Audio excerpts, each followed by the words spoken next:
ব্লেন্ডারে জারের ভিতর চাপা শুটকি দিয়ে দেখেন কি সুন্দর একটা রেসিপি তৈরি করব আজকে। প্রথমে চাপা শুটকি দিয়ে দিলাম ব্লেন্ডারের ভিতর, তারপর দিয়ে দিলাম অল্প একটা আলু, এখানে স্লাইস করে কেটে দিয়েছি যাতে ব্লেন্ড করতে সুবিধা হয়। তারপর দিয়ে দিলাম পেঁয়াজ, মোটামুটি এখানে অনেকগুলো পেঁয়াজ দিয়েছি। তারপর এখানে দিয়ে দিলাম শুকনা মরিচ। শুকনা মরিচটা কিন্তু মানে ঝালটা যার যার রুচি মতো হবে। এই মরিচটা আমি পানি দিয়ে ভিজিয়ে রেখেছিলাম, আমি আমার স্বাদ মতো মরিচ দিয়ে দিয়েছি। তো ভিউয়ার্স, আসসালামু আলাইকুম, কেমন আছেন আপনারা সবাই? আলহামদুলিল্লাহ আমি ভালো আছি। এখন পেঁয়াজ কুচি দিয়ে দিলাম, পেঁয়াজটা একটু বেশিই লাগে এটা রান্না করতে।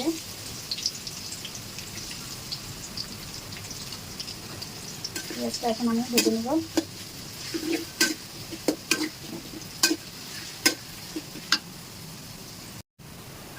পেঁয়াজ ভাজা হয়ে গেছে, একটু লাল করে ভাজবো।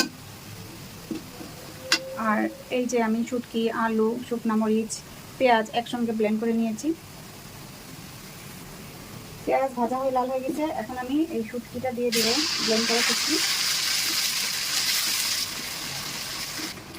এই যে জগটা ধুয়ে একটু পানি দিয়ে দিলাম, স্বাদ মতো লবণ দিয়ে দিলাম। লবণ কিন্তু কটা হলে ভালো লাগবে না, ভাজা করে দিই। এইভাবে কি শুটকি ভাজা খেয়েছেন?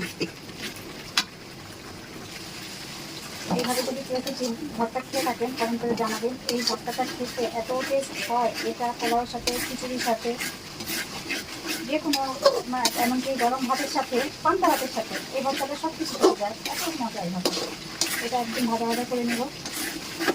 যদি কেউ বানিয়ে না খেয়ে থাকেন তাহলে একবার করে ট্রাই করবেন এই রেসিপিটা, মানে এই শুটকি ভর্তাটা, যে এত মজা।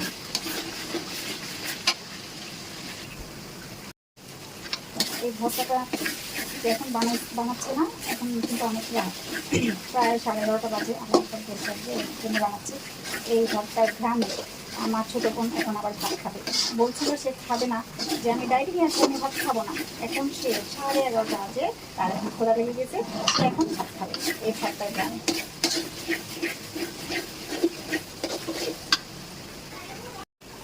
যখন এই ভর্তাটা বানাবেন, আমার মতন অত তেল দিবেন না, আর একটু কম তেল দিবেন। যদিও এটা বানাতে তেল লাগে, তেল না হলে ভাজা ভাজা করা যায় না। এই যে ভাজা ভাজা হয়ে গেছে, এখন আমি নামিয়ে নেব।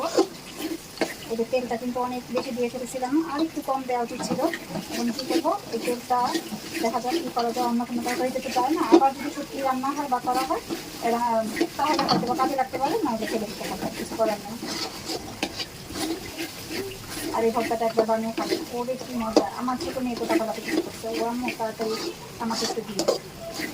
আমার ছোটো মেয়ে আবার এই শুটকি ভর্তাটা খুব পছন্দ করে। এদিকে ছোটো বোন বলতেছে কোথায় লেগে গেছে, আমার ছোটো মেয়ে আবার আসছে রুম থেকে, যে আমার এবারে আর থাকতে পারলাম না, চলে আসছে।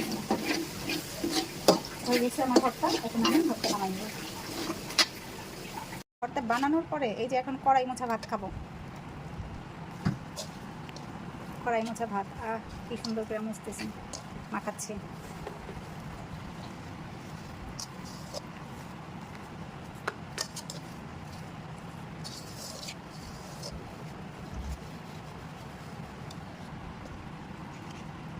কি মজা।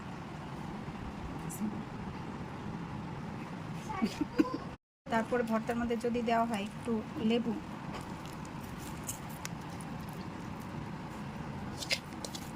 তারপর লেবুর খোসাটা একটু কামড়ে কামড়ে খেতে আরও টেস্ট।